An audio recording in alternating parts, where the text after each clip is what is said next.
He likes spending money. There you go. We all need a buddy.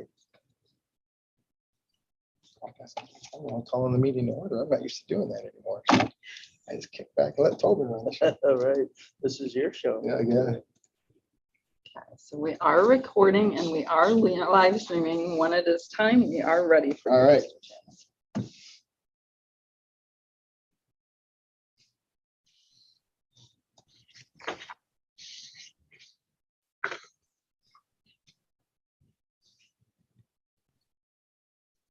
Okay, at 10 o'clock, I'd like to call the Isabella County Board of Commissioners Finance and Administration Committee meeting to order. This is a hybrid meeting, which both in person and electronic. Call to order. I just did that. Approval of the agenda. Any commissioners want to add anything, do anything with the agenda that they see? Okay, call to the public for comments. We have public, but no one wants to say anything on the phones or anything. There is not at this time, Mr. Perfect. Chairman. All right, next up, the 340B Healthcare Services Agreement. And I believe we have Marita. I can't think of her last name right now. It's not my- That's okay. I'll introduce myself again. Go ahead. Perfect. Hi, I'm Marita Haddam-Schiffman. I'm the president for My Michigan Health for what we call our central region, or what we who live here all call Central Michigan. So I'm responsible for all of our operations, basically from Houghton Lake, north, south to southern Gratiot County. And I'm subbing in for our pharmacy experts today. So I appreciate them giving me the opportunity, and all of you giving me the opportunity as well. I'm here today asking for this group to approve a document called our 340B agreement, and I can briefly recap what that is. And I also want to thank Nicole and Aaron. They asked some great questions on the way into setting up this agenda item. And thanks to them, even though I've been in healthcare for a couple of decades, I learned a few new things as well. So Nicole and Aaron, thanks for your questions. So we're asking you to approve the 340B Healthcare Services Agreement. The background has to do with our health system provision of indigent care in the communities where we serve. So we provide a great deal of care to uninsured and underserved residents, regardless of their ability to pay. And that's in every community, including Mount Pleasant and Isabella County. By way of example, our health system last fiscal year provided over $43 million of financial assistance. And the form that takes is any household income at or below 300% of federal poverty levels can get 100% of their bill taken care of by us. We offer full financial assistance. So for example, a household of 4 can have an income up to $83,250 and still qualify for full financial assistance. Then we have another level where we discount our charges 74% for household incomes between 301 and 350% of the federal poverty level. So again, that household of 4 could be between $83,251 and $97,000 of income and still qualify for a 74% discount. And then of course, we are operating here in Central Michigan. We know that we have larger populations of folks who are challenged financially. So this is really important here. So there's a government program called 340B. And that's a drug purchasing program that allows us in areas like the ones we serve to be able to purchase pharmaceuticals for a much lower cost. And that helps us provide those discounts that I was talking about. In the near future, we're going to be processing all of our pharmacy operations under the auspices of our medical center in Alpena, Michigan. There's a variety of reasons for why we're making this change. Easiest to explain that every medical center qualifies for different licensure, different federal programs, different state programs, and using Alpena for processing our 340B program helps us protect that program and maximize the benefits for patients. We made this change in calendar year 21 for our Midland Medical Center and our West Branch Medical Center, and now we're in the process of making this change for Mount Pleasant. We have a regulatory requirement for 340B programs that dictates that we have to have an agreement in place with the city or county where we're providing these services. And that demonstrates our commitment in writing to providing care for the indigent. Because our medical center in Mount Pleasant, where we're making this change, is actually licensed as an extension of our medical center in Elma, that's within 35 miles of those two locations. So we haven't had to come to Mount Pleasant or Isabella County to have this agreement because the agreements we have in Gratiot covered it. But now that we're moving the operation of this pharmacy service to Alpena, that's obviously much further than 35 miles. So we need to have something in place, again, to meet the regulatory requirement with Mount Pleasant or Isabella County. So the agreement does not obligate the city or county to provide anything to us or to receive anything from us directly. In essence, it's simply a document that holds us accountable to you for providing indigent care for the residents in this area. So it's basically a regulatory requirement. There's not a lot of attachments or anything like that that's created by it. We just need to demonstrate we've had the conversation and that you hold us accountable, and therefore we can meet the regulatory requirement that we need to. Questions for me? First of all, Jim Horton here. I'd like to introduce ourselves as commissioners. I did not do that at the beginning, and I do apologize. I'm Jim Horton. I'm District 4, which is Union Township and Chippewa North at M20. I'm also Vice Chairman of the Board of Commissioners and also Chairman of the Finance and Administration Committee. To my left is Commissioner Jared Jelezinski. And to my right over here, this is Commissioner Tobin Hope. He's also Chairman of the County Board of Commissioners. So and I do apologize. And you probably know Nicole. You can see Nicole on the video here. Or you probably can't even see him. But now that I realize you can't see him, I'm just describing him. So real quick, commissioners, do you have any questions before I start in? No, I think it's a great program. Go ahead. Okay. And I would point out someone else from My Michigan, Jennifer Hi. Maher from My Michigan Okay. has just joined as well. And Jennifer, what is your title at My Michigan? You're on mute. Yeah, I was trying to find the right button. I'm the Director of Operations for the Medical Center in Mount Pleasant. Okay, very good. I apologize for being late. I was just coming from another meeting, so. Okay, that's perfectly fine. I'm going to give you a little bit. My name's Jim Horton again. I have quite a lot of experience and knowledge with 340B. I'm from the background of pharmacy. I was a pharmacist. I still am a pharmacist for 35 years. Pharmacist in the local area for 24 of those. One of them being Downtown Drugs in Mount Pleasant, which at one time was a 340B contract pharmacy. And I guess that's where I'm kind of going with the whole thing. Rita, what you described is the 340B program like it was 10, 15 years ago, how it was set up. And at that time, it was set up to treat only the indigent, to cover hospital expenses. I believe you can use a 340B program also for your employees. Is that not correct? Mm-hmm. Yeah. So that's how it was at one point. Again, going back 10 to 15 years. That's not how it is today. Today, it's morphed into something totally different. It is now morphed into something where there's an entity called, it's considered a covered entity. There's another component called a contract pharmacy. And that's where the morphism, I call it, goes south. And I believe this is being done, my personal opinion, and again, I could be wrong, but my opinion is this is being done not just for the indigent, but for the contract pharmacy thereof, the loss of possibly your contract pharmacies that My Michigan is delving in with the manufacturers issues that's going on in the United States. You talk about indigent care. Everybody in this room under the 340B program and the morphism right now could be actually subject to indigent, or considered indigent, or under the 340B auspices. That's where it's morphed. I know Isabella County doesn't have a number on some of the dollars that your entity receives from Isabella County under the 340B program. Self-funded entities like the city and the college, multiple millions of dollars, okay, is involved. So again, it's more than just indigent care. That's my problem with the 340B program. As you described it, it makes perfect sense. As Commissioner Jelezinski understands it, I believe it's a great thing for indigent folks to help out with the poor, to take care of the poor. That's not what the 340B program is today. It does have that component, but it also finances, in my understanding, it also financed a big proportion of your building of your ER here in Mount Pleasant. Other covered entities in town, the McLaren, their ER was built quite a bit from, or shifted from 340B dollars. So I have an issue with the transparency of what you presented to us today. Maybe that's, if I'm making myself clear with that. Mm-hmm. I'm very concerned with the transparency of this document, calling it simply help for the indigent and giving percentages of people's income. Great program. Understand it, support it 115%. Okay.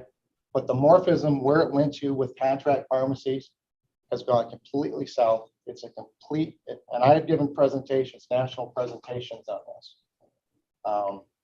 That's my background. I'm both a pharmacist and an attorney.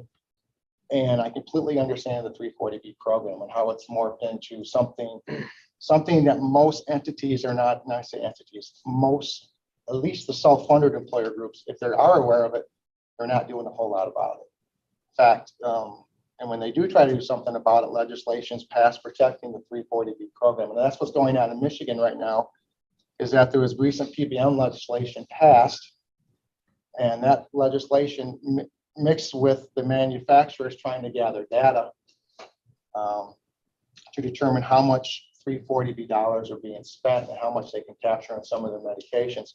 Your entity is really doing nothing, I believe, different than what I'm seeing out of the University of Michigan and what they're doing, I believe, in Dexter, Michigan, building different facilities.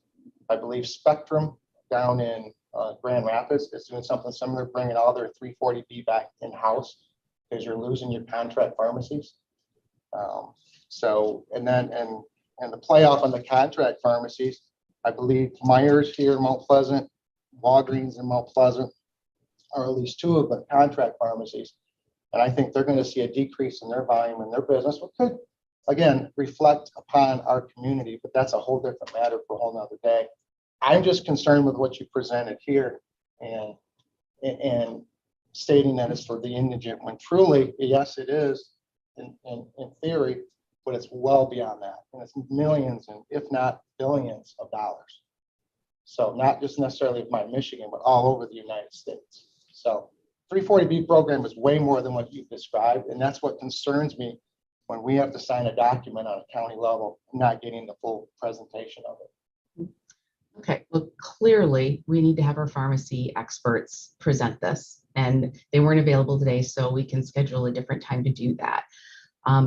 Obviously, with your background, you are very well educated on the 340B and its national impact.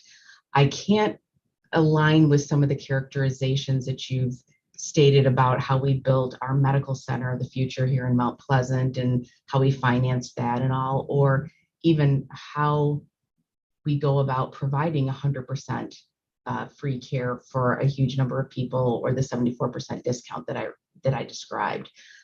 I know how much we do to try to provide care and how we try to create revenue through grants and other programs so that we can afford to do these things. Otherwise, rural healthcare is going to completely disappear. But that's a much bigger context than what we're talking about here today. So I want to go on the record hearing your questions and making sure that we get the resources to answer them, but also on the record not completely aligning with the descriptions, particularly when it comes to My Michigan Health and our transparency, our integrity, and how we do business. I certainly didn't. I certainly did not. And if you took it, I was questioning your integrity. That was not my intention. In fact, just the opposite. Thank you. Thank you. My interactions with you, it's been very brief over the years, but always first rate with you. And everything I've heard publicly and privately, first rate. So if I came across that way, it was my passion about this issue, talking more so sometimes than my expressionism. Okay. So don't take that as any way that I'm treated, again, utmost respect. And like I said, I do support the 340B program in theory. I think it's very worthwhile. And I've been aware of it for years, and even before that, way back in the day when I worked as a hospital pharmacist, hospital intern, having to do a bunch of stuff with 340B or something very similar to it with the indigent. I know it can be quite expensive for a covered entity to absorb the cost of that. But I said I'm concerned, very highly concerned with the morphism of it and where it's gone into. And it's a national issue, just not here with your entity. And it's certainly not pinpointing your entity by any means, because it is common with your entity, McLaren, in our region. I can think of two other covered entities, McLaren and I never get it right, Citizens for Isabella Citizens for Health. Yeah. Those are the two other ones. I know the tribe is a little different. Tribal's under tribal health. Mhm. But so those other two entities. So the three entities I'm aware of with covered entities and with contract pharmacies in our state and county. My only other question too is with, you talk about going with the city. Now your building is in Union Township. So I don't know if that makes a difference, whether getting the city's approval or not would make a difference because your building is technically in Union Township. Yeah, that's a good point. I was simply told either the city or the county. So I didn't think about that. Yeah, because it's in Union Township, so I think it's just the county that's involved with that. Thank you. That's a requirement. It has to be, because that's not in, it's, even though it's got a Mount Pleasant address, we well know the difference of that on a whole nother level. Unless townships can, Yeah. can sign this thing. So, Okay. but yeah, that's, like I said, my only concern is where it goes into. Certainly if the supportiveness of, at least my opinion, I want to speak for the other two commissioners here at the table, 110% behind the 340B program the way it was intended. I think it works, and it works, protects you. It also allows you to save some costs with your employee health, with some of the employee groups. It's very important that you do that. Where I'm concerned with is with the contract pharmacy issue. Again, so I think that's one of the reasons behind the central filling, for lack of a better term, going to the Alpena site and putting it all in-house, because I don't think each individual site could absorb if they have to pull it in from the contract pharmacies. I mean, I think there's enough volume out there, significant dollar amounts, not only dollar amounts, but prescription volume, that it would probably overrun your sites if you couldn't do it a central fill location. Mhm. So I think that's in theory why that's being done that way. Again, as far as everything else goes, the 340B program is more than just for the industry. And I can, like I said, the 4 people, 6 people or whatever, and 3 in the audience, I don't consider any of them to meet what I would consider to be an indigent person, but yet they can still fall under the 340B program. Their prescriptions can be captured and monies made from the covered entity, such as yourself, McLaren, the other one, or any covered entity under the 340B program using a contract pharmacy model. So that's my only concern. Again, if you need something signed, I'm not opposed to this. I'm just stating that there's more to this than indigent care. Okay. And so I think it's just little, like, that's my thoughts. Like, Commissioner, did I make myself clear? Maybe I can. You did. And I have a question, Marita. And I don't have Commissioner Horton's background in healthcare or pharmaceutical. So I've been kind of trying to get up to speed on this. I've read a lot of stuff. I haven't read anything that says we should get rid of 340B. I read a lot of stuff that says we should rein it in, get back to what the original intent of it was. I did read something in Stat News, and I'll share this with everybody, but I want you to be aware that this might be a question that we present to you if you come back and do a presentation. And I'll read it right from the article. It says a study in the journal Health Services Research examined the impact of the 340B program on the cost of cancer care. It found that hospital participation in the program is associated with a shift of patients' care from more affordable physician offices to more expensive hospital outpatient care centers, contributing to market-wide increases in per patient spending. So I guess that would be a question that I would have, just so you're. Okay. Yeah, that doesn't feel familiar to me at all, but we'll certainly respond to that when I can get an expert that can maybe speak to it more directly. Yeah. Yeah, I think from here, my only other comment would simply be, again, and I'm not an expert on 340B, to comment on how all those dollars run and what they do. There are so many programs out there now provided by the state and federal governments to try to help sustain rural health care, where we are serving a much larger percentage of indigent people, a population that is not very dense and is very widespread, that lacks access to rural broadband, so they can't even get virtual care. All these programs, as as much as they might seem like Band-Aids and duct tape and chicken wire and things like that, hold rural healthcare together and enable it to continue. And we don't want to get to the point where hospitals can't survive and emergency departments can't survive. So all of these things come together to help us continue to sustain very high quality healthcare in rural areas. So I personally am very passionate about that. And 340B for a long time has been an important program to help us meet all of those expectations and all of those needs. But you're asking very good specific questions about 340B, and we owe you answers on that, on those. Commissioner Jelezinski. Jerry Jelezinski. I applaud my fellow commissioners. They have more knowledge than I do, and they've also done better homework than I've done. You know, my reaction to, yes, let's serve the indigent. But when you were giving off the dollar amounts to be eligible, I'm thinking there's probably Isabella County employees that would be eligible for the program. And I know we struggle as Board of Commissioners to cover the health needs of our employees. But how would, let's say one of our employees that would be eligible, they would need to go to McLaren or to the hospital itself or to one of your doctors, my Michigan doctors, to get additional help? Or is there some way we can coordinate that between administration and those providers to make that known to our employees?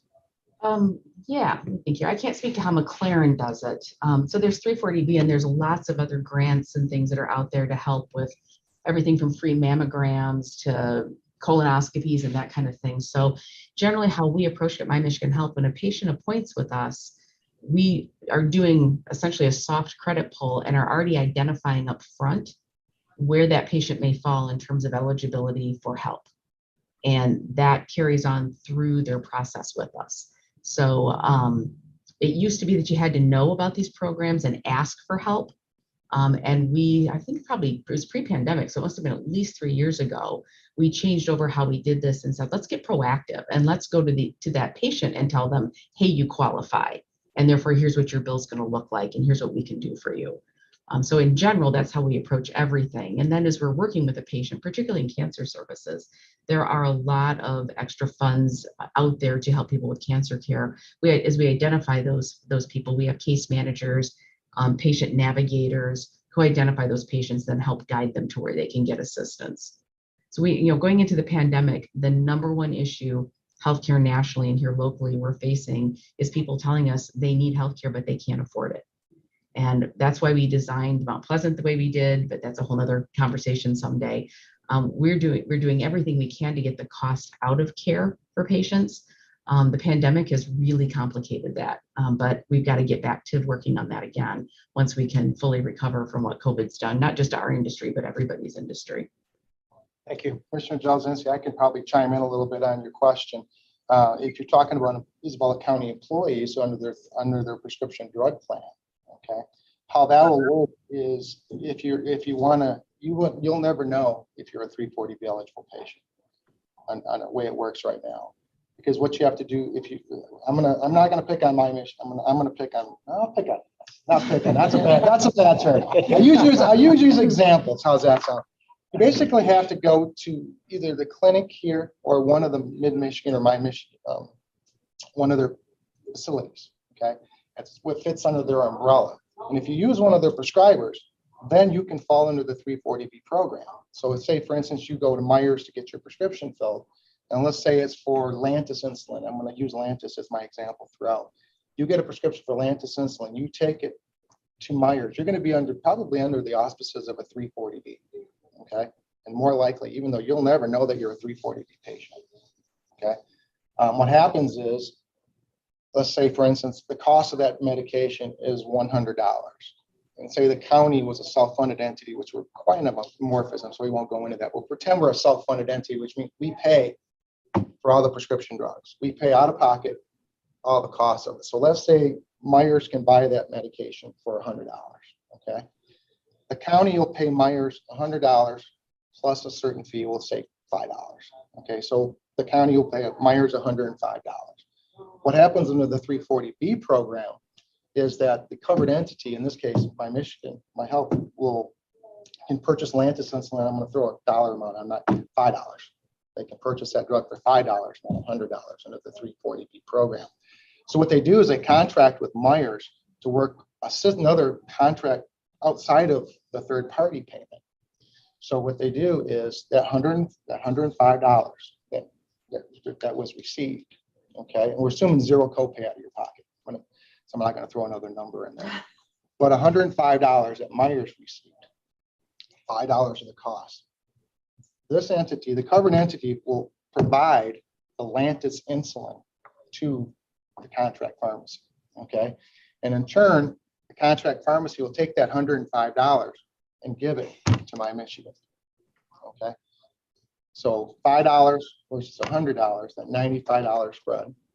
And in turn, the covered entity will pay the contract pharmacy usually $35. We'll say a contract fee for doing this. So instead of making $5 margin, the contract pharmacy is now making 35 minus 5. They're making $30. So they're making more money.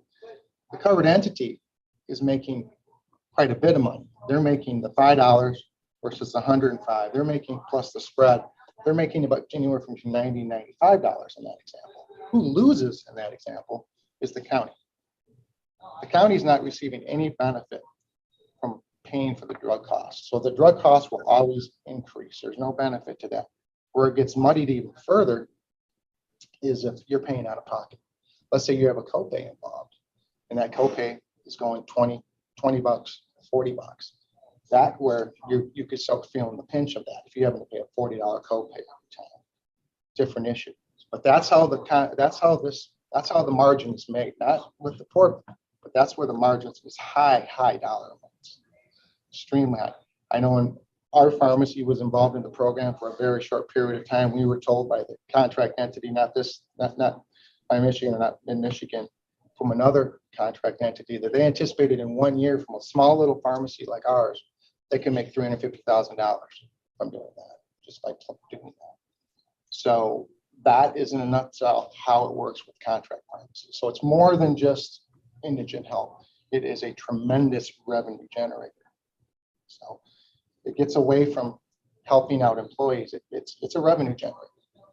So I don't know if I answered your question at all. As far as helping out our employees, we already provide a healthcare plan. We already provide prescription drug benefit. And if they do have like high copays, especially on brand name drugs, because they're not because they're not affiliated with Medicare or Medicaid, they probably can use, especially on brand name drugs, they can probably use the availability of a coupon, which are readily available for especially the high-end brand names. Generics, you're not going to find any coupons. And a lot of times our generics are at zero cost.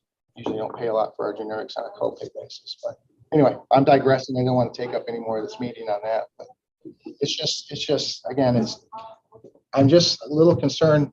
Again, I fully support the program. I don't think there's much harm in us doing this, but it's just, I want to get it out there what the whole program is. And it's more than just taking care of indigent folks. And if I seem like I'm not against helping. In fact, just the opposite. I spent 24 years in this community doing that. I mean, my pharmacy was the pharmacy of last resort pretty much in the community. We took care of everyone. We took after-hour calls. We took care of the sick, the homeless, the mentally challenged, after-hours, long-term care, skilled care, did everything. So when I say I'm passionate about it, that's probably an understatement. So I can remember that. I'm retired from that business, and I can sit back and just pontificate now. But no, it's more than just indigent healthcare nowadays, and it's a revenue generator. And I get that you have to protect the revenue because I know the 340B program is essential to your operations. Without the dollars, and the reason the dollars are there because of that I want to say backdoor capture, but that's not necessarily the proper term.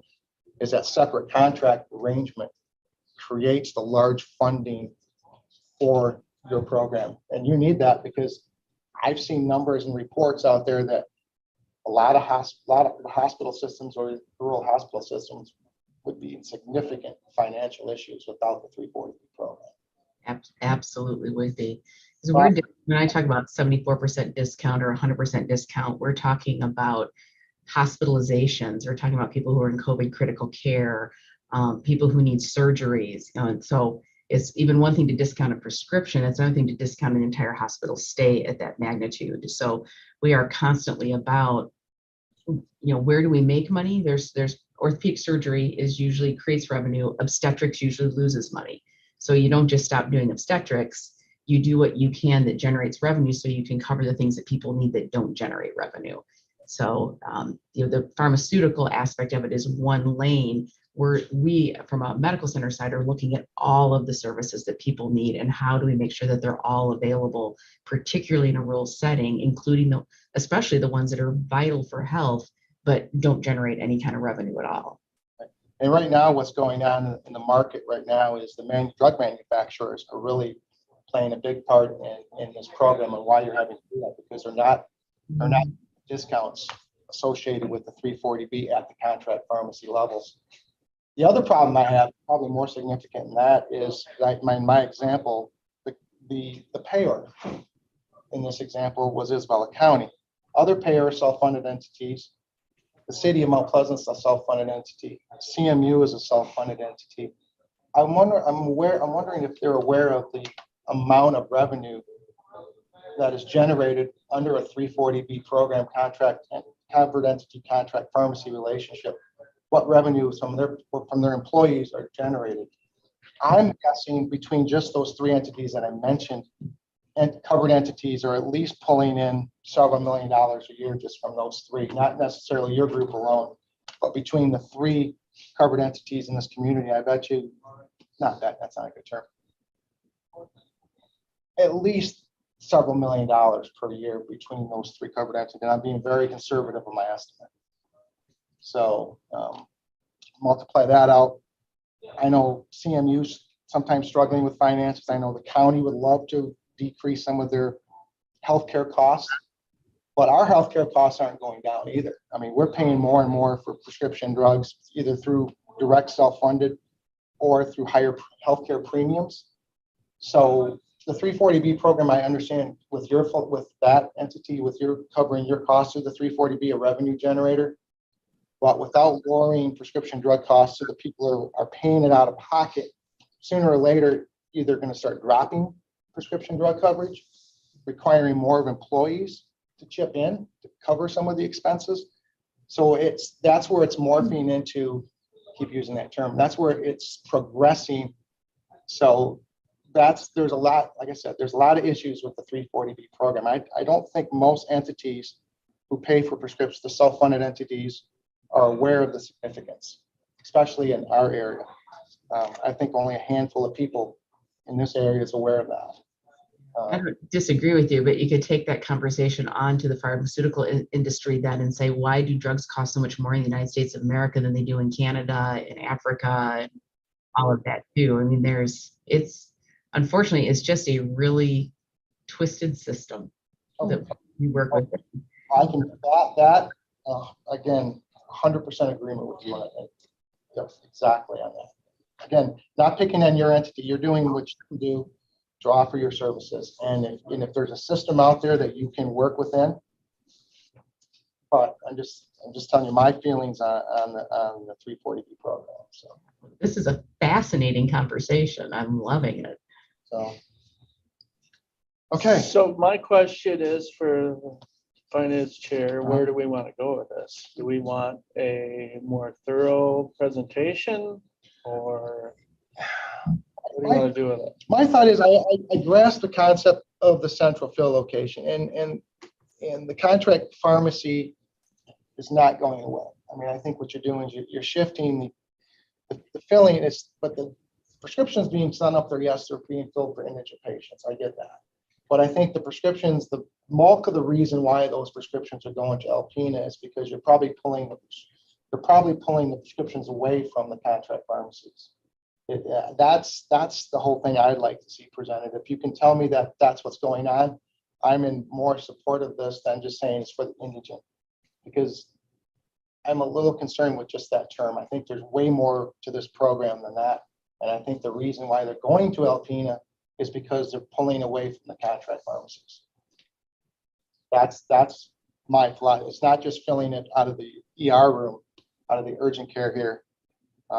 It's basically because your organization, along with other covered entities, realize they're going to pull medications out of the contract pharmacies, and they can't take that volume back in house, so they have to go on a central fill basis and do that.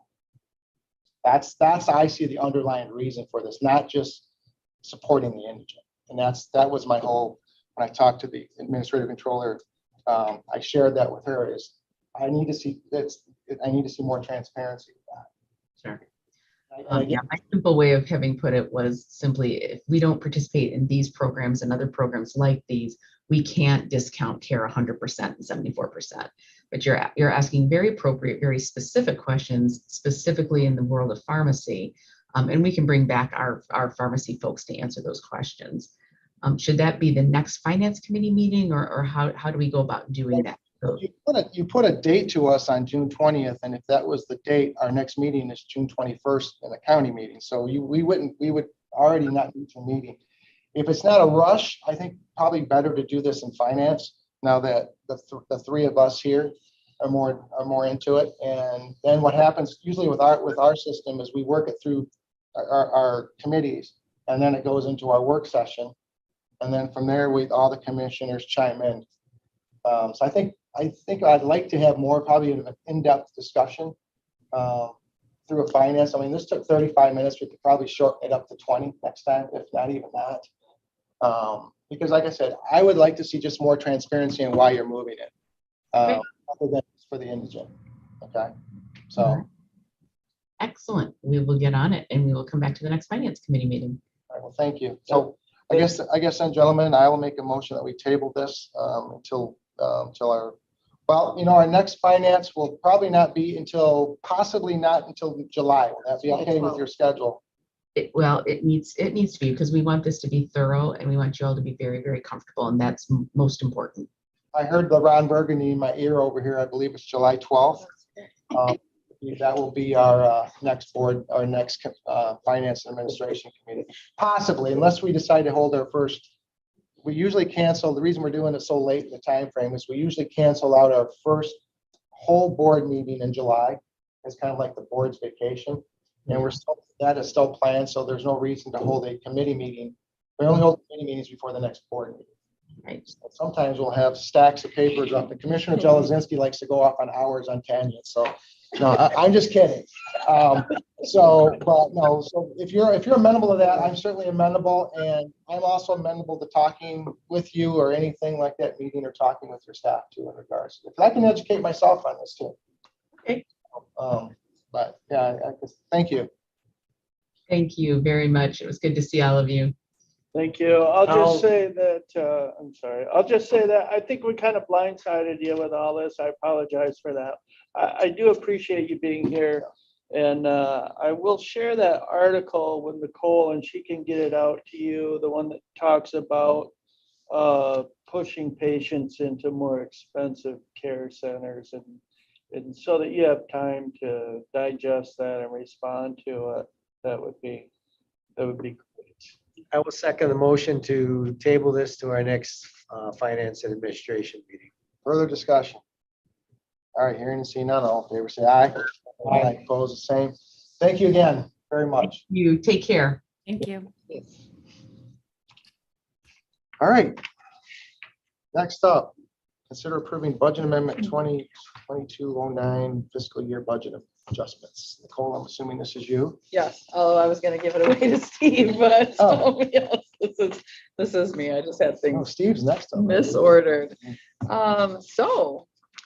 Budget amendment, good news. I don't see the television cameras, but here we are talking about budget amendments, and guess what might be in the expenditure line, but adding some money to the sheriff's fuel budget. So among other things, first of all, I want to start out saying this budget amendment is positive. Also in your packet, you should have gotten a little piece of paper. I think it was in your packet that described use of fund balance. So remember, we started the year budgeting to use $300,000 in fund balance. We've had a couple of budget amendments so far that have been, to the good, if you will, so we can use less fund balance. This budget amendment before us is to the good, if you will, just over $79,000. And so we'll now be at they don't have this, Jessica. Okay, my apologies. I'll circle this around. I'm glad I'm going through it then.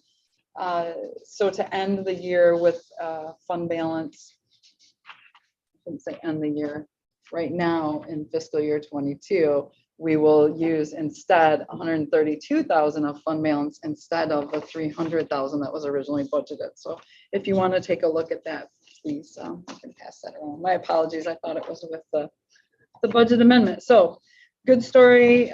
This is all positive news. So just like last time, I'll quickly try to walk through the revenues and expenditures that are involved in the budget amendment. First off are the recreational marijuana distributions that we've discussed here in finance. Those monies are, we are in receipt of those monies. They are in our coffers, and that is for the 2 licenses in our county. We hadn't budgeted for that. We didn't know it was coming, but it's here. So we've built it into this budget amendment. The tax roll processing revenues of $2,000 that will match down below an equal expense of $2,000. This is that extra work, as you recall, that the some of the extra work equalization does. They do process some of the tax rolls for some of the local units, and that cost is passed on to the local units. So the cost of processing those, as far as the KCI costs and postage and such.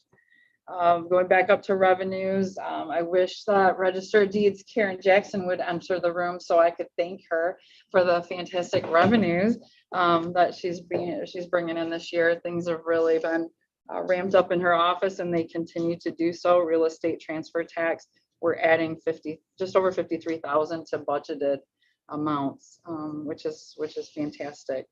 Right behind the Register of Deeds is the county treasurer, Steve Pickens, and I can thank him and his office for the increased work and the job they've been doing, selling a lot of dog licenses since the switch, moving animal control to the sheriff's office. You might recall in the former budget amendment, we did increase, I think, the treasurer's dog licenses by maybe $1,500. It was a small amount at the time, and we reduced by 15,000 the amount of dog licenses sold through animal control. So right now we're upping by 15,000 the amount sold in the treasurer's office. I believe that money is already in our coffers, if you will. So we're not anticipating this. There should be extra through the end of the year even. Although we're past that very important March 1st date. Federal inmate transport, thank you, Sheriff. They've been doing a little more of that transporting than we had budgeted for, and the revenues are strong. Again, that's above and beyond what we budgeted, so we are including it in this revenue, in this budget amendment revenues. The last revenue item is the County Veteran Service Fund grant revenue. If you'll remember, that revenue comes to us, they send us $50,000 at first to begin, and then if other counties don't take that grant, kind of goes back in the pool. So this $28,541 is actually extra to us on top of the 50, and that corresponds down below to a similar expenditure, right? That's an offset. So the expenditures, that's it for the revenues, a total increase in revenues of just over $216,000. But we've got to build in those expenditures that we know about too, right? Like the sheriff's fuel budget. So actually the first expenditure line we have listed is actually a decrease in expenditures. If you'll remember, with background checks and advertising, those costs had traditionally been paid out of the admin budget and not doled out to departments and separate funds. So we need to decrease that line item in the admin budget. We won't be paying for those advertising costs if we're doling them out to other departments. And generally, these are advertising for open positions, right? So we're building in advertising dollars in the clerk's office. You can see Register of Deeds and the treasurer's office. The reason we're doing that, I see, I know they're in small amounts, But the reason we felt it was important to build those into this is because those amounts come from admin. Usually, especially this year, we made that change. We caused it. We're the ones that caused the budget to be overspent. You didn't know to budget for that. So that's why we feel we're covering those in this budget amendment. Otherwise, I would leave it up to the department generally to bring something like that forward. You can see we're building in some costs for some extra expenses for PTO payouts in the prosecuting attorney's office. We just had someone leave employment that wasn't anticipated, so we hadn't budgeted for that expense. You'll see a lot of expenditures to do with building and grounds or facilities, I should say. We're increasing the DTE costs, so that's our natural gas here at the county building. We're increasing that by 12,000. That is anticipated to get us through the year. Obviously, we've used the bulk of the gas. We use more of that in the winter time, right? 6,000. In the summertime. DTE 6,000, 12,000 for buildings and grounds. Building repair and maintenance. Oh, move back up a little bit to facilities, DTE with the county building. This building here is should be 12,000. Says 6 on here.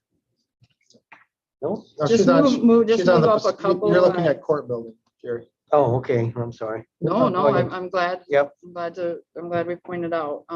So I want to make sure we're on the same page. The county building here, actually part of what our increased cost this year has been, with natural gas, you can change your natural gas supplier. You may have experienced this in your home. And maybe 2-3 years ago, the county moved to a different supplier other than DTE because it was very lucrative to do so with that company. Well, apparently what happens is if you're not paying attention and on top of that, that company will keep raising your rates. So now it's more expensive to be with them than DTE. So thank you, accountant Melissa Franquist, for identifying what was going on with those bills, making it right, switching us back. So it was a little bait and switch we got caught up in, and it's not going to continue. So that's the most important thing. Thank you. Ground maintenance and snow removal, you'll see at our 8-cap facility that they rent from us, and also the health Department of Health is what the DH stands for. We're just increasing those ground maintenance and snow removal budgets in those facilities. A little bit to do with ground maintenance, more so with the snow removal. There's increased costs this year, and I'm really happy to say that your new facilities director, Steve Shoemaker, has been in talks with the city DPW, starting a relationship with them and talking with them about maybe could we partner, could they haul away our snow while they're hauling. It's part of the RFP when we go out for snow removal that a company needs to have a large loader truck to remove the snow. If we can work with the city on that, then the RFP that we put out for snow removal doesn't have that requirement. We feel like it might open up some more vendors. They're still going to have the insurance requirements and all that, but Steve's really looking at all of these expenses and putting some things in place that I think will help. Doesn't that. the city contract? They don't use their own vehicles. I don't understand. I think they use. I thought Fisher. I could be wrong, but I don't know if the city uses their own vehicles. I thought they contracted those out. They might use their own and then contract for a major snow event. Gotcha. So some Yeah. entities do. Because I don't see it working if they cut. To your point, Well, I or we could don't really piggyback see- on their contract. perhaps, yeah. Whether they use a contract vehicle or their own, Mhm. it's still a partner is one term, attending to their contract. Mhm. Makes perfect sense. Mhm. You Yeah. know, 'cause Okay. it's one trip, instead of paying someone 2 drivers, you pay 1 driver, 1 truck, and makes sense. Sorry. No, this is where these ideas come from. It's good stuff. Same thing with DTE at the court building. There's your 6,000, Commissioner Jelzinski, at the court for the DTE, and we do believe that'll be enough to cover through the rest of the year. Also at the court building, you see $12,000 for building repair and maintenance. Steve's been diligent to repair he found a bunch of corroded sprinkler heads over there, and even though it wasn't budgeted for, you don't ignore that. So so he is he is working to get those replaced. You've heard Sheriff mention a little bit that they're transitioning to a new uniform, and we are building some money into Sheriff's uniform budget. Has for the that. county board seen those yet? Because I, as a commissioner, I don't recall seeing those. Jerry, have you seen previews of that? I've seen the brown ones with the tan, sure. Right, and I heard he said he's transitioning away from that. I believe he said to more of a black uniform, but I'll see if he'll do a I don't runway want to walk be, for us at the. I'm certainly not asking to be on any approval basis of that. He can make all his decisions he wants to. I just like to see it. I mean, Amen, you yes. always see like pictures of the football uniforms and all that other stuff, and the new monitoring, and sometimes the Lions will come out with their, their 1 day uniform, and they Yes. come out the model and the football player. Just kind of just be interesting just to see from a public relations standpoint what the new uniforms are going to look like. I will bring that up to So- Sheriff upon his return to the county. Okay. I mean, he's not left the county. Don't put up a Facebook post We about understand. that. So on to the next thing. We're building in $20,000 for Sheriff's oil and gas budget. No news story there. Vehicle repairs and maintenance at Sheriff's Department. We did have some unfortunate occurrences with a newer vehicle. The good news is it basically got a whole an engine replacement in it, and it's a little under 100,000 miles on it, so it probably will remain in our fleet at least for a few more miles on that one. Education and seminars at the sheriff's and also at corrections. When sheriff has turnover with his staff, what does he have to do? We can't just pick someone up from their interview and put them in a patrol car. We've got to send them for certification through MCOs, and then of course the corrections also. So that's what the education and seminars is training for the employees. And animal control, we're building in some monies for cell phones and pagers there, just a few $100s. And out at the animal shelter, remember, even though animal control is at the sheriff's, we still maintain the animal shelter and consumers electric. We are increasing $8,000 out there, hopefully to get us through the rest of the year. Public health, contagious diseases, we're building up $3,000. We do feel that will get us through the end of the year. That's just basically a bill that comes to us from district health for people who present there with certain afflictions, if you will. And that quite often is up and down. You just really can't budget for it. Medical examiner travel budget, we're not building up the budget for runs. Remember, every time they're called, there's a flat fee for that. It's $175, and then we pay $6 per loaded mile when they transport them to either the hospital or to the medical examiner. So we're building in just under $5,000 for more travel. That line seems to be exceeding. And then again, to round it out, the grant expenditures for County Veteran Service Fund matching the additional revenues that we're bringing in. So again, all told, just over $79,000 to the good. So even increasing all of those expenditures, very, very thrilled. I know talking with Sheriff, and I know he had communicated with the commissioners. Fuel budget, we'll look at that at end of year like we always do. And I was happy to talk to him to say, Sheriff, I realize that's what we've always done, but we're looking at the budget more throughout the year. We're taking regular budget amendments forward. And I said, I can't take a budget amendment forward at this point that doesn't have some monies built in for fuel, right? And so all told, it's good news, but Commissioner Jelazinski. I know, I did read the email, said that we had our second tranche of funding for the ARPA. Should that be brought in under amendment, or is that handled separate? it's handled separately because remember, we basically have to earn that money, right? We have to say it's the treasurer has it, and maybe even some of it invested now, but he's got it in a separate account.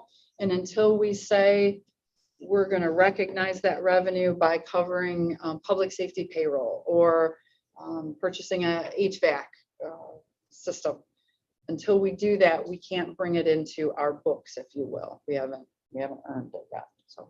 Okay, so there'll be future amendments. You'll hear discussion about the ARPA dollars before they hit a budget amendment, because you'll have to approve their use. Yep. Any other questions? Commissioner Hou? I just have, I guess not to, but I'd like to address real quickly the elephant in the room on this budget amendment. That's the gas, the gas. I mean, and I don't think it's necessarily going to be for the oil and gas for the sheriff's department. We have other vehicles and other gas users in our fleets too. So I'm assuming that we're also going to see that. And I know what I personally spend just myself alone in gas per month. I don't know how far 20,000, was it 20,000? I don't know what that represents. Is that a how long a time frame? I don't think 20,000 is going to cover the next up till September, but that could be wrong. I guess one question I just wrote down here, and I'm sorry about this. When we set our budget up originally, I'm sure we base it on prior usage and everything like that, but what were we using as a baseline dollar amount per gallon? Is there a way to calculate that? Because, I mean, we're sitting right now, with all expectations that I'm seeing, instead of corn being knee-high by the 4th of July, I think gas is going to be $6 by the 4th of July. Okay. I mean, that affects our entire community. Just not, we're speaking today about our budget. So, I mean, and if it goes up as $8 a gallon, which I've heard that as high as that, projections, $6 a gallon is very likely. That's almost double probably what's budgeted for. I think you're correct. And we don't budget like I wish we had the time to budget like that, where we could say, what do you think gas is going to be and how many gallons will we use? But we would just look at the prior years, right? And so that would tell me around, $2 to $3 a gallon, right, is probably what's built in there. Right. So if it's going to double, then likely those fuel lines are going to double, but it certainly hasn't been double since October 1st either. The sheriff's budget for gas and oil in the sheriff's office is for $40,000. This budget amendment would bring it up to 60,000. Do I expect it will be 80 or more before the end of the year? Yes, I do. We didn't budget in 20,000 to expect that would be all that was needed. I expect to come back to you again. And again, just to emphasize too, this is not unique for Isabella County. I'm just unique to, not for Isabella, unique to Isabella County. Anybody that has a fleet of vehicles or commercial vehicles or any type of, they're feeling that major. And it's, like I said, I anticipate it's only going to get worse before it gets better. And it's, yeah. So it's a, we have to address it as commissioners. I'd also like to say that I mentioned this to the sheriff, that as far as my opinion, I'm sure the other two commissioners here at the table will echo this, is that we're in full support of keeping road vehicles on the road and supporting our community. And I know when the sheriff made his statement that he did not mean he was going to stop services. And he is a fine individual and a very high integrity. And what he put down on social media was certainly, I think, again, I used the term morphed earlier, but I think people interpreted that, well, wait a minute, he's cutting all service. No, in fact, just the opposite. I think from that standpoint, what's been described is actually from a budgetary standpoint, coming from the independent business world. Those are great things to introduce. If you can do something and not put your people out there and use them for other, because you're paying the same amount. That's what makes us unique, not the gas prices. Right. but- And I'll close with what you just said. What makes our community unique? And I think, we had our 15 minutes of fame last week with this whole situation, but not we. Thank God I was not involved. But our community is so unique because I tell people this all the time. We have higher end stuff. We have the casino, we have the college, they have the plays, they have the entertainment, we have the nice higher end stuff. But you drive anywhere 2 miles in either direction, you're going to hit a farmer's field. And then I tell them, if you go 5 to 7 more miles beyond that, you may have to slow down to pass an Amish buggy. Okay, that is very unique to a community, and to see everything. So everything that goes on, and we feel it. And whether it be higher gas prices or going to get your Buffalo chips and realize that your 5-ounce bag is now 3.7 ounces. It's like, what the heck, I know I'm trying to diet, but come on, I don't want to diet this way. So, that sort of thing. You're seeing it all over the place, and we're uniquely affected. So I think we're a good microcosm, a good picture of what's going on in this country. You can't look at the coast because that's a whole different whatever. But that's Isabella County is unique. We have pretty much everything. We have outdoor. We have everything, and it's a struggle. I mean, I see a lot of businesses being highly affected. So anyway, I'm done. So thank you for nice presentation. Thank you for doing, and I thank you for doing this too, because I know Commissioner Jelezinski's always wanted transparency, and to see stuff like this, back and forth, and it gives us just a good idea of what's going on. So there's no like, oh, where'd we do this? Or, oh, how come you're not letting us know this? Or, so anyway. Helps us too. It's a good obviously. practice. Yeah, it's just Absolutely. and it's a good that comes through this committee, so you can share it. We can kind of chime in on it too. So I think I like this a lot. So thank you. Awesome. It shall continue. Nicole and her staff get a gold star on the sheet. And Karen, I'm going to see you in a few minutes, and I brought my checkbook to add to your profit. Oh, I gotta okay. do a couple- Thanks I gotta for do helping the budget I gotta in do the a couple. long I gotta do a haul. couple D things over there. So there you got Jerry. Anyway, all right. Jerry, you want to do this one? The 2022. No. Oh. We gotta. Oh, we gotta yes, do it. I will move that we consider approving I move that we take the consideration of the budget amendment 22 or 2022-09 for fiscal year 2022, third quarter budget adjustments to the work session. Okay, I will support that. Any further discussion? Hearing and seeing none, all in favor, say aye. Aye.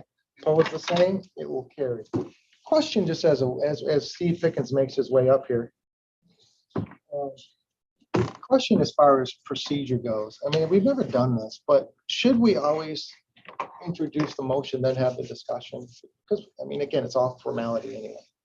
But isn't that really the way we should? Technically, You know, yes. just- yes, I mean, technically. It's just technical versions, because I'm still gonna spout off for 15 minutes on some tangent. But then look what that have done to a couple motions ago. You ended up tabling it. Yeah, So then that's you'd true. have a motion That's on true. the floor that you have to deal with before That's true. That's true also. But that's why you're tabling it.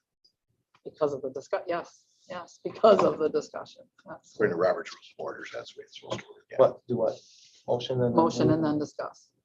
As a former parliamentarian, you have these as guidebooks, but if you have a group of people that have their own way of doing it, that makes it more efficient, there's nothing wrong with it. The old Monty Python. That's a guideline, not a rule. Anyway, so. Ron I- Burgundy, Monty Python. I can't wait to see what rounds out the trio. So anyway, all right. Treasurer Pickens. Nicole asked me to come here today. I had sent a letter to the chairman and to the county board of commissioners. We do this annually, and it's a list of properties that are up that have been foreclosed on. This process, if you look at this sheet here, is where we're at, through this portion after we sell. This sheet here with the yellow marks on it is the whole process. We are right now on the back page in the third year process, about a third of the way down to what this letter is. Okay. I'm giving you the whole thing, not to discuss it all today, but to just identify what Nicole asked me to speak about and to give this to you guys so that I'm sure there's going to be further questions. It's quite a complicated process, and the steps that we have to do and the hoops we have to jump through to get to this process to where it's at today. You guys, I think you'll see the flow that goes there on what we have to do at the treasurer's office. This letter is, these properties are properties that we have foreclosed on And the way the 21178 works is the local units have first right, or the state of Michigan has first right of refusal. That means the state of Michigan say, hey, that's a parcel that we need for a public use. We are going to take that before you have a chance to sell it. Okay. The second line is the local unit, the city or the township, or the city or the village.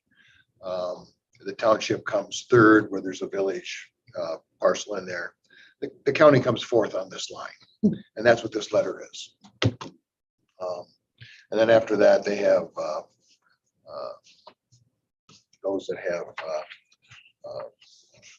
what are they called?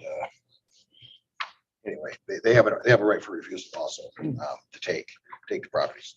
So this is the parcels that we have. This is the letter saying if you have a public use for that, and you can read some of the lawsuits that have come up over these. It says the county treasurer has no right to say what a public use is. I think it was defined in the Bay City case, but the law of Mount Pleasant case years ago, where the health department sets, the state police office station sets, says it has to be taken with a public use.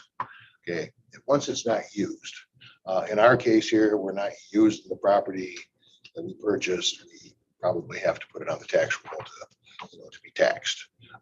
When that use changes back to a public use, then it comes off the tax roll. So in the Bay City case, they wanted a location that was they were going to use for a satellite police station. They were spread out, so they took it off the roll. And back then it was just for minimum bid. Now with the rules with the Raffelli case that's come out, it's changed a little bit. If the entity, if the person has filed, which is part of this thing that identifies, if they filed for their surplus, then if they're going to, they have no rights to get the property back, but if they were going to take it, they would have to pay fair market value for it.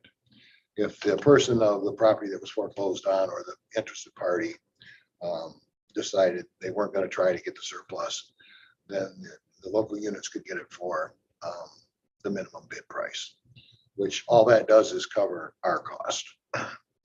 That's the taxes and costs and fees and things associated with it. So, See, just not to, does that not encompass a chilling effect then? If you're having to pay fair market value versus minimum bid? what kind of chill? If didn't you say the governmental entity would have to pay the fair market value Right, versus the minimum bid price? correct. Okay, if the person claims any proceeds, If there was a claim for the proceeds, yes.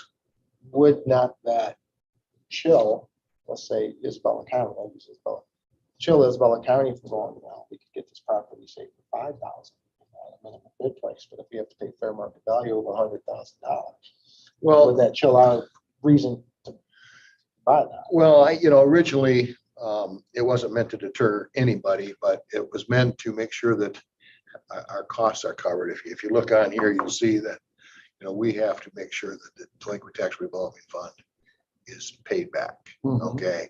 And what you're coming to a point where there was some cherry picking going on of the local entities. We go through all the process and all the work of foreclosure and things, and then the local unit would come in and say, well, we want that one. And then they would do what they want with it and sell it. And, we would get our fair market value, which were our costs and things, but there was no chance to make up in the apples what you lost in the oranges, because you don't sell all the properties. So we do have some costs that are associated with those that we don't cover. And we try to cover those with any sales proceeds that we do have. So yeah, it should deter the cherry picking. And the line of order for it is, if you want to come to the sale too, either come to the sale. If you think the fair market value, which has yet to be tested, on how they're going to determine the fair market value. Is it going to be the assessed amount that the local unit put on there? Or is it going to be, what things are going for now that are maybe higher than what the assessments are? That hasn't been determined yet. And I don't want to be the first case of the thing that gets into that, because I'm sure it's going to be a battle. But the county has the right to either take it during this process. And we have listed on who has claimed and who hasn't claimed. They also have the right to take it, come to our sale, and can buy it through the sale as well, which in some cases may be less than the fair market value on these parcels. A lot of the problems is in determining that is you may have a place that's a burnout, or you may have a place that's been dilapidated for several years, and the local unit may have it still assessed at what the prior year was before it burned, or the prior 3 years before it burned. Not do anything with it. So determining the fair market value, like I said, becomes a question. So Once it goes to the tax sale, then you're looking at the minimum bid, which typically goes higher anyhow. the minimum, well, it can, but it can not go at all too. So, and we have several properties, which if you look on here, that they're retained by the FGU, which is the county treasurer. And we have to maintain those and things there. So that's what we're using the excess sales proceeds from as well, to keep up maintenance on that. But yeah, these parcels are available if the county board wants to act on them. They have a public use for them, public purpose. You're more than willing to have at it, and just let us know before our sale. That's why we set it out here. Right. Kind of give you a deadline so that we can get our sales materials together and advertise and do all those things. And when's the sale? I think it's in August, isn't it? Okay. August 24th. But So if the county wanted to acquire one of these properties, you'd have to have a legitimate public use for it. yeah, Just public acquire purpose, property. and then in order for it to be tax-free, a public use, yes. Now, is this where some counties use their land bank to acquire properties and then use it? That's the one I couldn't think of earlier, the fourth. Okay. Yeah, Okay, the land bank is, Mhm. we don't have one. Right. They do, and a lot of the ones where I said it comes down to the FGU, a lot of the counties just go ahead and put it in their land banks. And then they use the DTR fund and the resources from the sales proceeds to do the maintenance, tear them down, clean them up, do whatever they have to do. Yep. Well, is there anything out here we should buy? I'm not sure what your plans are. And I would, like I said, I would suggest it to look at it. If there's things on an extension to a park, that you might need a little more property, or Right. a parking lot. One of these are adjacent to a parking lot that we use, or, something of value to us that, you can get. kind of looked through some of them, but I haven't gone through the whole. Well, there's Yeah. none that I know that are adjacent to any parks or anything. We get a majority or a few Lake Isabella properties and Mhm. stuff. We have a few scattered here and there, but Yeah, by the time I get them, usually people aren't going to walk away from a good property. You yeah. know what I'm saying? So They get snatched up It's- before we get to it. Well, probably, it's your if they're choice. Good. well, yeah, the Well. local units have first choice. The state of Michigan has first choice, and the state's been very good. They're saying, hey, is there any property on the water? Is there any property adjacent to state land? Mhm. And if it's not that, then they've been very cordial, not cherry picking property off of our sale. Mhm. Yeah, looking over, and like I said, if there's other questions, Steve, I got a question. Sure. You guys have any more questions? for I Steve? just Treasurer wanted, Pickens, I mean. so, the way this letter goes, if we don't want any of these properties, we don't have to do anything, correct? well, Is that right? it'd be nice to let us know. Okay. So that we can, we use right now, because of the COVID issues and things, we're using a third-party sale person. I used to do it all, but they have the internet access, and it sells from people. We had people from California buy properties in Isabella County, so we're using them again this year because we weren't sure with the outbreaks and stuff. Mhm. So if we can let them know, that way they have times to build their files Yeah. and we can go from there, and market them. Good. Let's see. Totally different from this.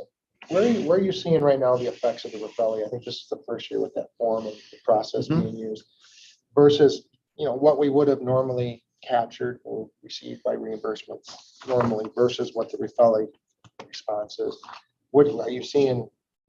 People applying for it, not applying? What's the? I've been through 3 court cases so far this year.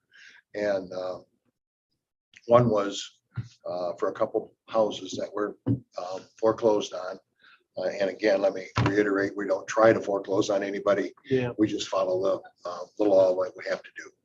And they applied and they happened to sell for dollars. You've probably seen checks coming through here. Was asking- it a Hood, the Hoods? Kenneth- yeah, that was, And Brenda Hood is on one of their. Yeah, there was 2 of them there. invoice lists. yep. Tax surplus And sales. it's about what, $80,000? 89,624.07. Yeah. And so, that's a reimbursement back to them. And that would have gone where had it not been for Raffaele? That would have gone into the sales proceeds fund. Okay. Now we covered our cost because we take all of our fees and stuff out of there. And if we hire attorney and stuff to go further when they file, because they have to file with the courts. I go over there to make sure that it's a legitimate fee that they're asking for. I did have one that was a lien, which was filed 10 years ago. That they were an interested party prior to the foreclosure. 10 years. And the law, 10 years, and it was running out. It was within a couple days. And I do need to get a definition more on how long a lien lasts. Usually it's 5 years. I spoke on a judicial, and a judicial is 5 years. But this was just a lien that was filed with the Register of Deeds there. Judge felt that they should have access to that. Where it's one of the, I think, the gray areas here with when Raffelli came in. It didn't quite define that because in the 21178s, it says all liens shall be extinguished other than a lien that, let's say that your local unit put a sewer system in and it's a 10-year bonded issue or any bonded issue or the U.S. housing as a grant like we have downstairs. So those are not extinguished. Well, all liens are extinguished. That means they're extinguished. But then it comes back and says in the language after the Raffelli at 21178T says that interested parties prior to foreclosure. So the definition of an interested party, you're an attorney, you would probably argue in value of your client. I was an interested party because I had a lien filed. So I think it needs a definition clarification, but Timeline. yeah, and that's the way when new laws come in, we all have to bend and curve a little bit here and make sure we get definitions. And the timeline, a lot of times, I believe it's a May 15th filing time deadline if you're an interested party. Is that correct? Yes, and they did follow that Right. because we have to send out, you'll see on here, we have to send out certified mails to all those that we had interested parties. And so they received it. We got a signature saying they received it. And so they did file. And also too, isn't it, I almost lost my train of thought, but it's by May 15th. I just lost my train of thought. So there you go. So never mind. Well, no, Forget it. Yeah. it is. And then we have to send, once we get that, we keep it on file, then we have to send out, if there was a surplus, we have to send it to them and say, hey, here's what we calculate the surplus as. And there's a 5% sales or 5% fee that's added onto there to cover our costs and things. And plus, if, like I said, if I had to hire an attorney, if they're really fighting something, I think it was major, I'd hire an attorney to go over and with me to represent it. And that cost also would be covered under those sales proceeds. That's where I was going with it. Sorry. Now I just That's right. remembered before it went out of my head again. Perfect. You got to file by May 15th, yet your sale is not till August. So the person is actually filing before they're even going to know what dollar amounts are being generated, which I find kind of, I get the file because otherwise Just wait and see what the results. Yep. So if you're gonna sit on your hands that long, not paying anything, we'll give you a few more days till May 15th, and after that, it's. Yeah, there's a June deadline in there too on something, but maybe it's June that we have to send back so that we've accepted it. But yeah, and it is, you know, and it's for those that I planned on paying it, and then they come by, and the judge, you know, makes an order that's foreclosed. And the thing of it is, we go to court like in February, and the drop dead date is March 31st. So there's another good 30 days or so that, you know, if it's not paid by that date. Also, what we do is we do a show cause hearing in January. So anybody that's thinks they might have trouble or is having trouble comes to the show cause hearing, which I hold and my staff. And, you know, I'm giving 100% extra time to people. Like I said, we don't want to take anybody's property. And if we see that light at the end of the tunnel, then, you know, we're going to give them an opportunity. Right now, we're having a delay because there's a program out there, My Half program, which is running about 2 months behind right now for applications. But if they've applied to that, then we're holding their properties out, and maybe the state will pay their taxes for them. And, you know, we supposedly kill two birds with one stone. We don't take somebody's property and, you know, they get another chance. So that's where we're at. Thank you for allowing me to interrupt you, so I didn't escape my mind. So I apologize. Right. Any questions you ever have, don't be afraid to ask. Like I said, you'll start reading through this program, and we do have deadlines. We have dates we have to meet. They have dates they have to meet. We're in a 3-year cycle. You know, we have there's current taxes, which we're not too much involved with, except for we do collect some summer tax. There's a period where we settle, and there's a delinquent tax period for a year. And then there's a forfeiture year, which they haven't lost their property. They just went into forfeiture, and they have another year to March 1st before they are foreclosed. So it's a 3-year process that you know, we're multiples in different stages each year on different properties, trying to stay up with it. But Okay. Thanks, Judge Perkins. Thank you. Okay. Next up, fiscal year 2023 requested budget draft number 1 update. Well, Miss Melissa is gonna pass out, Jerry, I can't blame you for this long meeting. This was on me on this one. and I don't know how long this will take. What we've here, learned. but, I am gonna share my screen, so in case anybody else in YouTube land wants to see. Only 4.5 million now? So, 4.6. yes, thank you for staying after seeing that. Thank you for staying in your seats. I have a lot of explaining to do, I think. I will try to keep it brief. And I'm kind of hiding it on the screen up there, I see, but the big reveal, there it is. Yes, 4.6 million in the hole, if you will, 4.6 to the negative on our 2023 requested budget.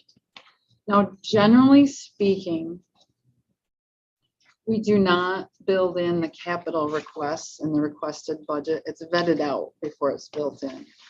But since it's the requested budget, I felt it was important that what the departments actually requested was built in there, okay? So contrary to what's happened in the past, all of the capital is built in here to general fund. That is about $450,000, and you'll see a capital sheet attached here with that total. One of what this also includes is a capital expense for emergency management department, which is a general fund department, to the tune of about $900,000 for siren replacement, and this would be all sirens all at once. So that's a large request that we don't generally see each year that's built into here. We did build in a 2% wage increase, so that's already in the numbers. It's already in the wages. It's already in those benefits that rely on wages.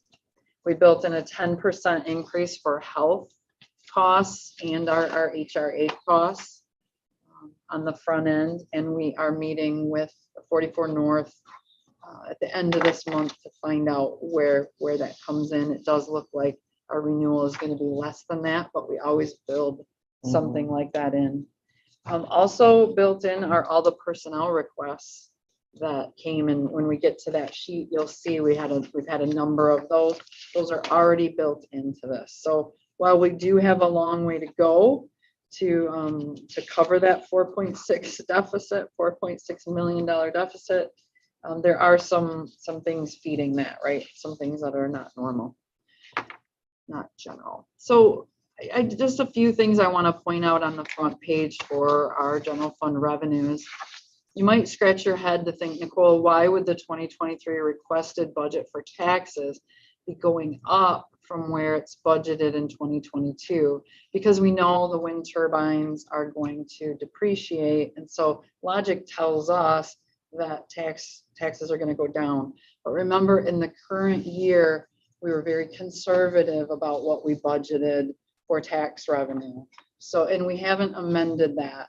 And so I do feel we're going to bring in much more than the 13.7 in taxes in the current year. So the 13,741 is our best guess going forward. Now that amount does include the captures, like that our DDAs or other districts would capture throughout the county. That does include the captures. Now, it includes a percentage of captures that we've used the last few years, but equalization is telling us that capture percentage might be going down. We apply it as a percentage, so as that taxable value increased with all those turbines coming on, the percentage that got captured actually is going down, because think about it, we don't have a DDA district in the wind farm area, right? They're here in town. That's not where those are. So we might see that tax number increase just a little bit. Other revenues are really, we're holding the line and being conservative. Federal, state, and local contributions way down. And that is because of the ARPA dollars that were built in the last several budgets that aren't there, obviously, in the requested. We might build some ARPA dollars into the budget, but that's what's leading that change for federal, state, and local contributions. We aren't getting ARPA dollars forever and ever. Not in a lifetime. Yes, Oh. indeed. I'm just going to continue to be grateful for the ones we've got. Yeah, absolutely. And yes, but really everything else holding the line. Transfer in from other funds is about $1 million shy, almost from a current amended budget, and that's because we don't have any delinquent tax revolving fund transfer built into that right at this point. In our amended budget, we still have $800,000 in delinquent tax fund transfer that we have not yet made at all at this point in the year. So what that does make up, transfer in from other funds, are all those indirect costs that we charge to Commission on Aging, Parks and Rec, inspections, 911, and the MRF and MIDC, and also transfers in from the clerk's CPL fund to pay for part of a position, and Register of Deeds automation fund is usually in that transfer in as well. I don't know, Melissa, do we have anything transferring in from Register of Deeds and this number that's on that front sheet right now?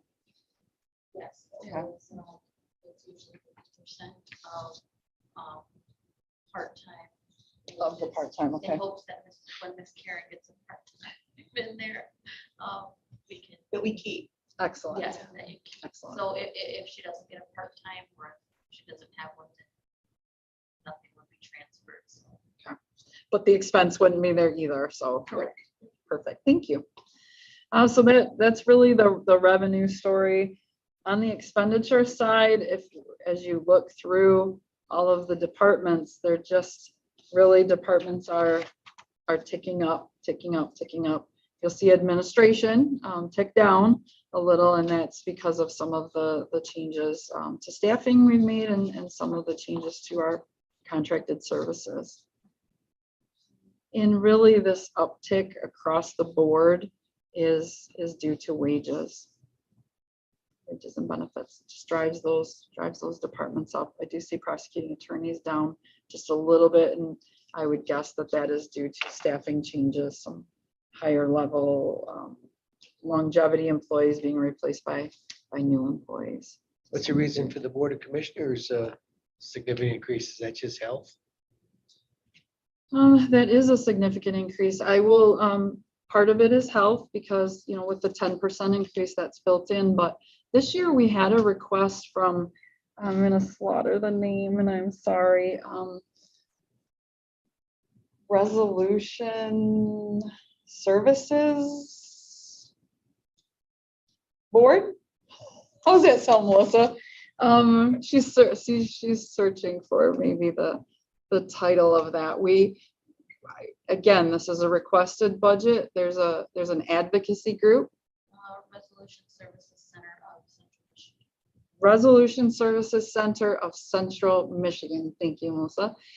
They interject with court cases, as I understand, and try to resolve them before the full expense of the trial would be borne upon our court, right? They interject and try to resolve things through advocacy rather than through the court system.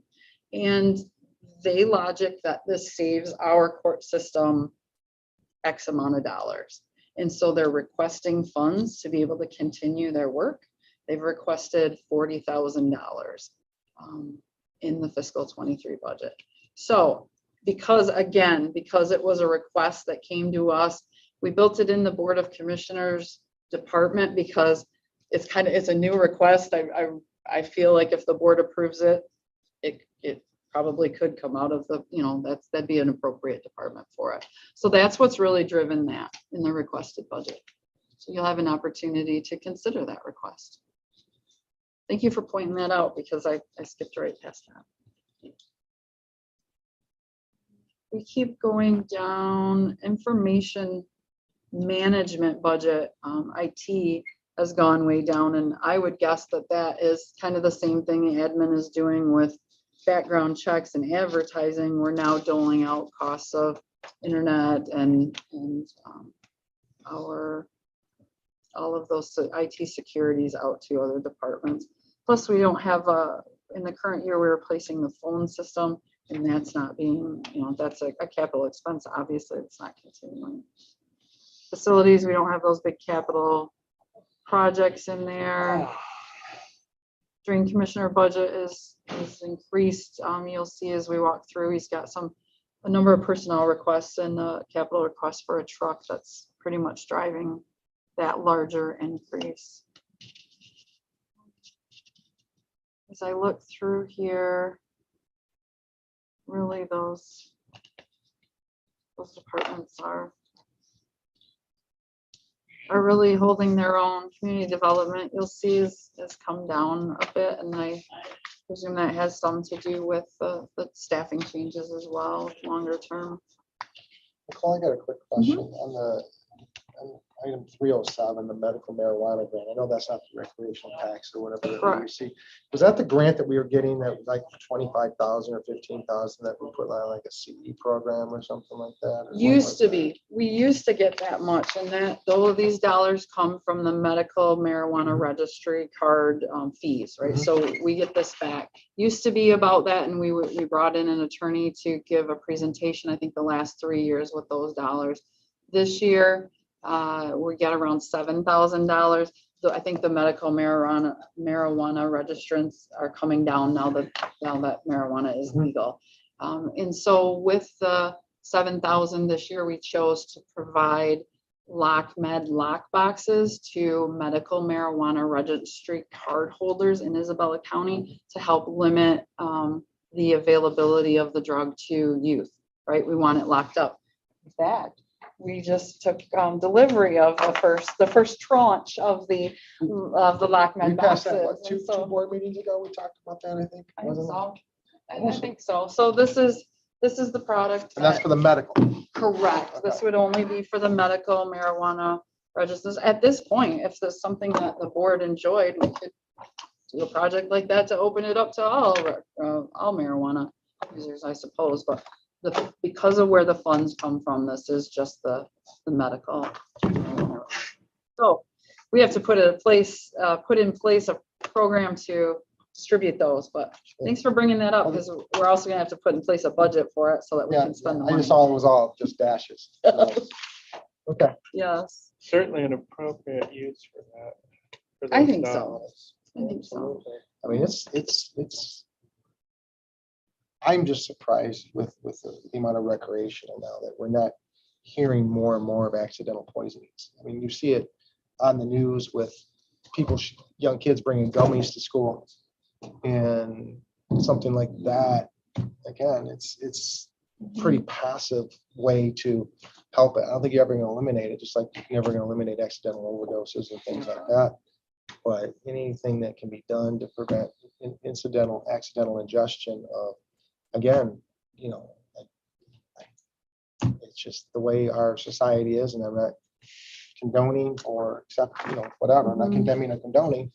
I'm just saying, you know what, here's the situation. Can we do something like that to help?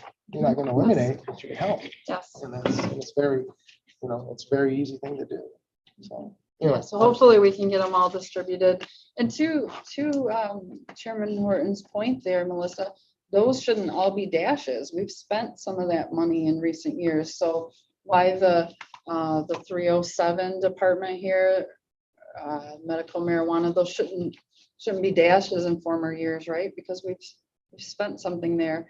Now, I know that the grant used to go under the sheriff's office because before marijuana was legal, those monies could be used for law enforcement purposes. But when marijuana became legal, then the medical marijuana grant came to administration because it couldn't be used for law enforcement purposes anymore. So to your point, I don't feel like those should be dashes. So we'll work to see why that is. Let's see, as we move through, let's see that animal control. Did you have a question? No, Oh, I thought you were. no. We'll get you to your second cup soon, sir. No, I'm good. Just the opposite. I don't need the second cup. Animal control, you can see that budget's down about $50,000-$60,000, and that's because of sheriff choosing not to replace a position there. And so that's the full year of a full-time and benefit position. Drains public benefit, that's your county drain at large assessment, right? That's the county's portion of all the drain assessments across the county. Landfill expenses, pretty much everything there, holding steady. Medical examiner, we're bumping up a little bit because the contract does allow for a 4% increase each year. Mental health, we're locked in at that 216.3. Everything else is really just ticking up a little bit. Cooperative extension, Department 731 is our MSU extension office, and they've requested a 3% increase to their memorandum of understanding. Transfers out, that's where we've got the MRF in there at not 450,000, but now we've reached the $500,000 mark. So there is a $500,000 appropriation to the MRF built into that number. Let's see, we've got a friend of the court, law library, soldiers and sailors, our child care fund, local DHS, community corrections, our MIDC local match, and our Central Michigan District Health Department appropriation. That's what makes up that whole $2 million of transfers out.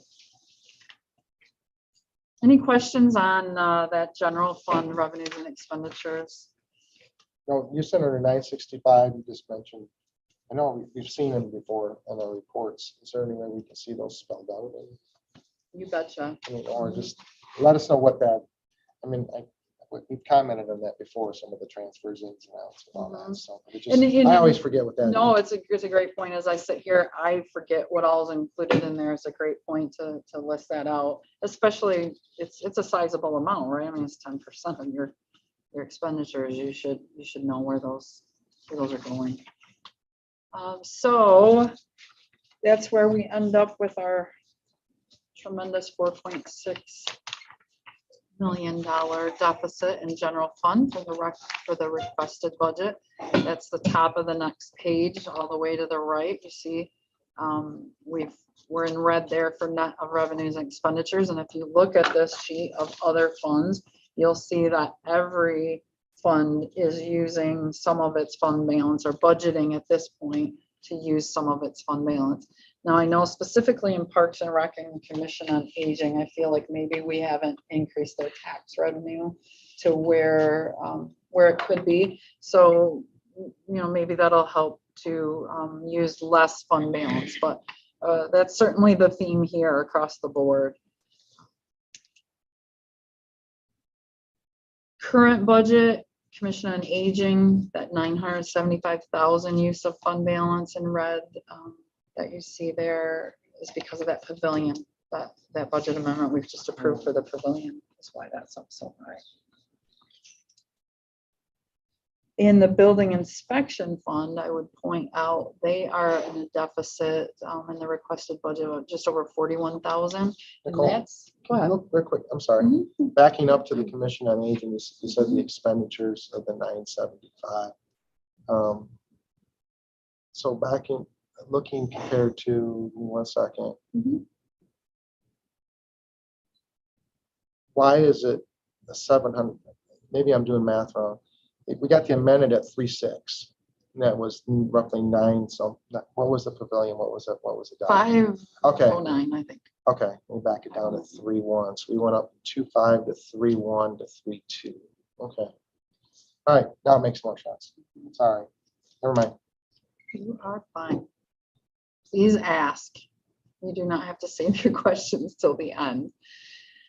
I was talking about building inspection fund and that deficit. That corresponds exactly to the defined benefit expense that we're charging to that department. So I just kind of want to point that out, that is something that, is out of the control, certainly, of any department head or elected who oversees a fund where that defined benefit hits. And so I want to point out, it's not these department heads and electeds not striving for a balanced budget. Some things are out of their control, and that defined benefit expense, we know in 3, 4, 5 more years is going to fall right off. So I just thought it was important to point that out. Page 5 has all of the personnel requests. Normally we don't fill a page with these, but as you can see, it equates to almost $120,000 in the general fund for requested wage increases. And these are across the board reclassification requests, a little bit of combining positions at central dispatch, but for the most part, these are all reclassification requests of follow-up to the wage study where these departments felt like they were not properly served by the wage study. So I will be meeting with a third-party administrator. Jessica and I are meeting later this week, I believe, with a new third party to talk about what's the process for reclassification requests, how much does it cost, what do they need from us, because our policy does say these will go out to a third party, and that's my intention. I don't want to sit here and just decide those things. I'll give you my recommendation for sure. Thank you. Next is the capital requests. We rate these out between general fund and outside funds. This page 6 is general fund. As I mentioned before, they total about $450,000.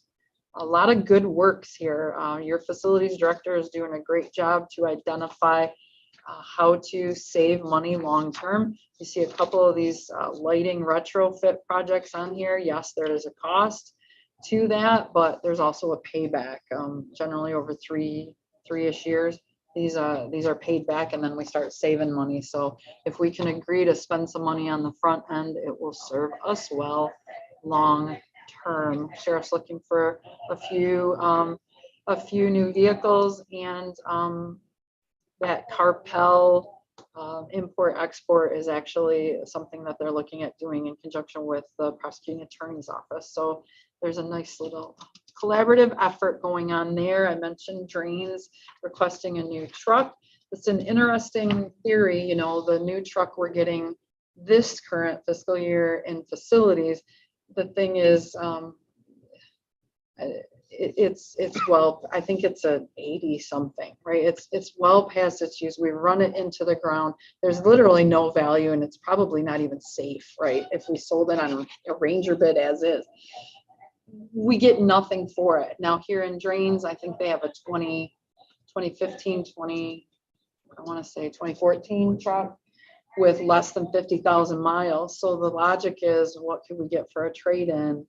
We get such a great deal through my deal and other places. We get a break on new vehicles. So, you know, that's something we'll talk about in the budget process. What's your druthers? Would you rather buy, you know, a 19, you know, would you rather have your trucks last 40 years, or do we want to look at maybe a program where we're trading those in to when there's still value in them? That's just something we need to decide what's the best I way. use 2014, 2016 F-150s like gold. Exactly. I mean, they're gold. Exactly. I mean, they're so, I mean, and looking at a new F-150, 30,500, I know that's a special purchase. That's gold. Exactly. So I mean, they're going minimum 50 to 60.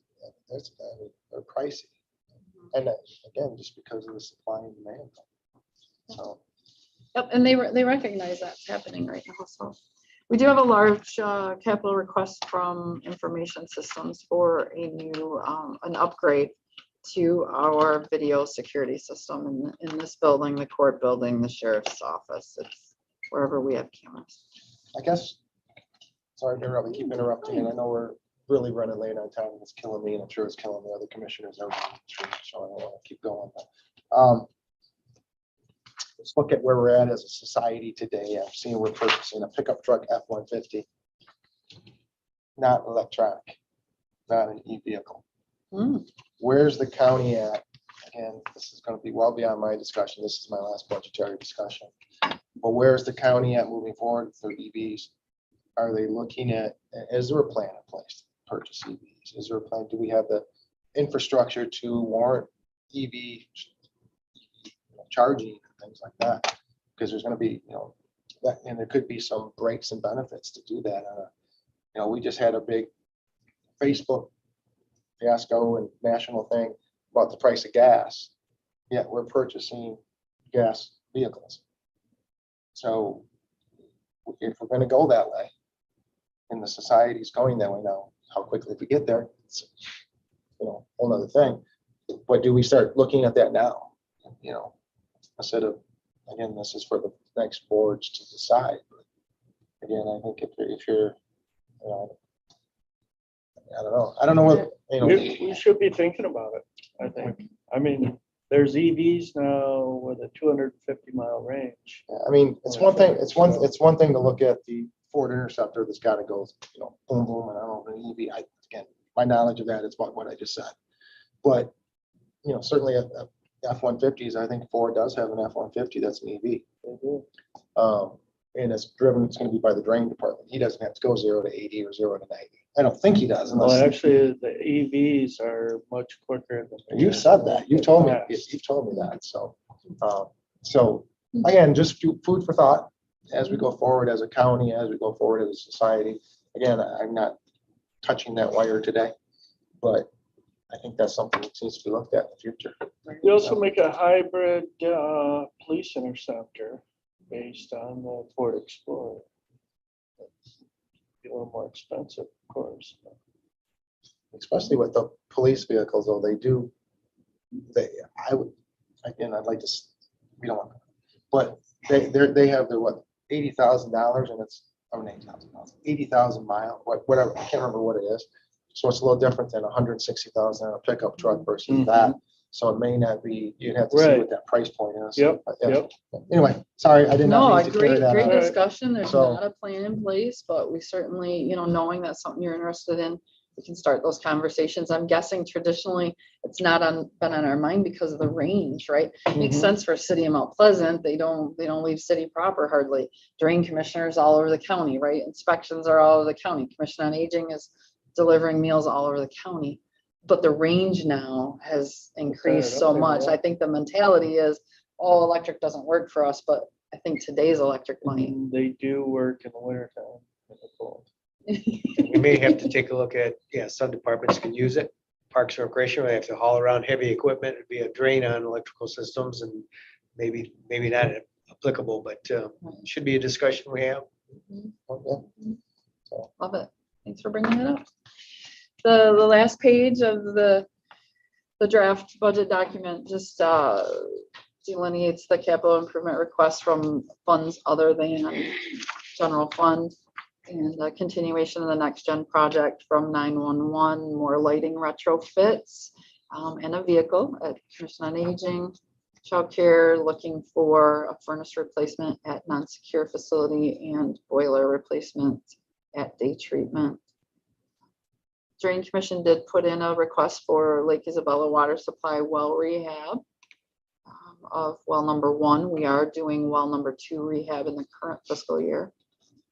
Parks has a number of capital requests that they've brought forward for an aggressive year next year in Parks and Recreation. Murph is looking for high-low replacement and furnace or HVAC system at the Murph office. And then MIDC has their parking lot ceiling and painting that was in the grant application. So those capital requests total 1.2 million, and then the 450 from general fund are at 1.6. So your department heads are excited to get some work done. Sure. Can you say this is in this budget class? Yes. Okay. Yes, built into the general fund, and you built those into the other funds too. Yes, they are all built in, which I realize is a different way of doing it, but Melissa and I thought, generally we go and we say, okay, a thumbs up this, thumbs down that, and we work things in. If we know about it, why not build it in? Didn't mean to scare you with the big 4.6 number. It's about twice the size I thought it might be. So we've got some work to do, no doubt. Commissioners, yes, Jerry. Say Shepherd Knights of Columbus has a membership in this organization called DARE. And it's a nonprofit organization that gets donations from business and industry of unwanted goods. And they have a large assortment of things. And I know we bring back about $250,000 worth of stuff every year and give it to nonprofits, government, and the number of agencies, departments that have got benefited from the Shepherd Council. But I was just looking at the boiler. We do have online access to some catalogs, and they've had boilers really dirt cheap. I don't know if they'd be applicable, but I could provide guest access to that. And if there was some interest, someone's gonna have to take a look at what the product is and whether it be applicable. But instead of paying thousands of dollars, you might be able to get something for hundreds, or just 10% of the cost if it would work. But I could talk to Steve and give him that access, and if there's any other departments that might be interested, I could give them that access. They just have to come back to me. Right. To do the ordering. Thank you for the offer. Heck yeah. Any more questions, Jerry? So, Toby? Nope. As we always say, I'm just going to put that. And wait for the We're next. working on it. Wait for the next one. 'Cause it's, Okay. Next brings us up. Thank you, Nicole, by the way. Next up, invoice list discussion, commissioners.